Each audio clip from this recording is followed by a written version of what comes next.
Mark, what advice would you give to somebody who's just had their first invite to go game shooting?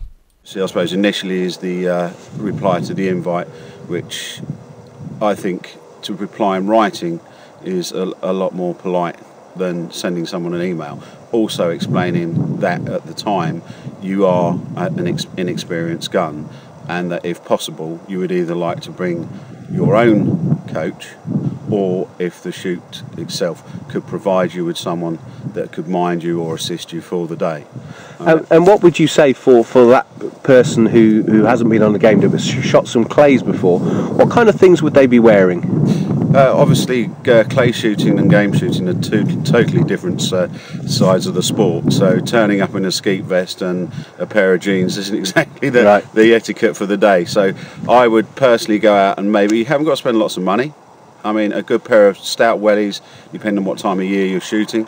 A pair of moleskin breeks will do you for the day. A check shirt, a tie, a jumper, and really a good waterproof coat and a cap are what you need to start with. I mean, it's no need to go to Savile Row and have a shooting suit made just for your first day out. Yeah. You just want practical clothes that will keep you warm, keep you dry, and that fit the job. And so let's get to that first day. I mean, many shoots they will meet for breakfast at a local pub.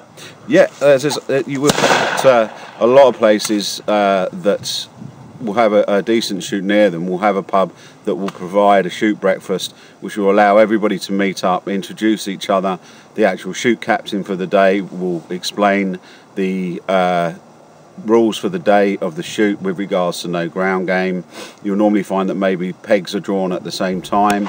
So for somebody new into the sport, talk us through drawing pegs. What does that actually mean? Right, okay, to draw a peg, you on each drive, a drive would be where the birds are flushed to the guns to be shot. Each drive has a number of pegs, each peg being 30 to 40 yards apart, numbered from 1 to 10 depending, or 8 depending on the amount of guns on the line.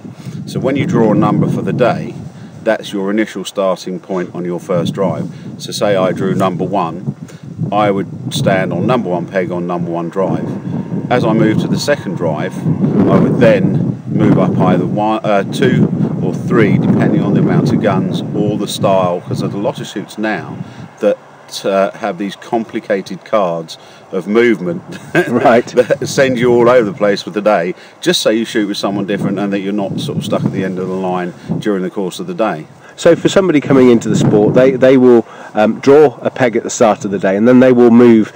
Each shoot has something slightly different, but they will move their positions through the day. Exactly. So I mean, number 1 would be on the end of the line. On the second drive, you'd move up to number 3, which would start to bring you into the centre of the line.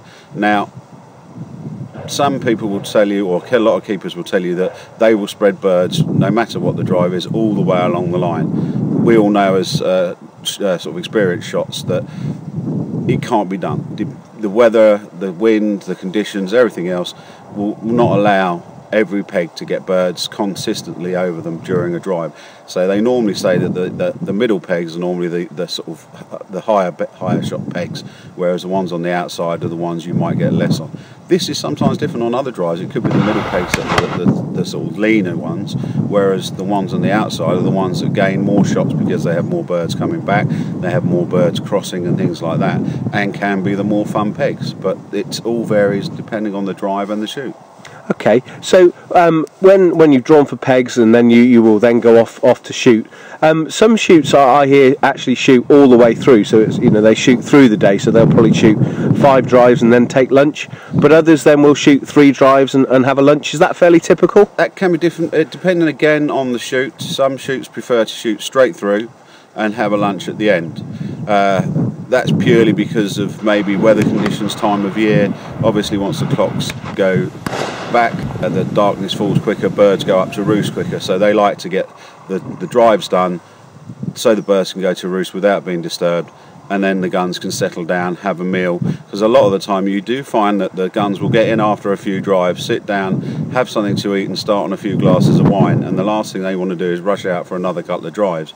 So a lot of people just like to see the drives done for the day, Yep. and get them back in. But you will find that they will stop normally probably once or twice during that course of those five drives for 11s and maybe another drink just between another drive. Whereas if you sort of on a shoot that stops for lunch, you'll probably do maybe 3 drives in the morning or even 4, have your 11s in between, stop, eat your lunch for an hour or so, and then you'll go out for even 1 or 2 drives in the afternoon and then back in for tea and cake. Okay, the other thing people ask about as well at the end of the day is tipping the keeper. So talk us through what would happen tipping the keeper. Right, I mean it's another part of the etiquette of shooting. It's another one of these unwritten rules. It seems to change maybe each year, in that the amount of money you tip per 100 can vary depending on each shoot. An average is 20 to 25 pounds per 100 birds. Now, if you were to go to have a 150 bird day that was one of the best days you've ever had, you might want to tip that keeper 40 pounds, and that would be sort of your prerogative.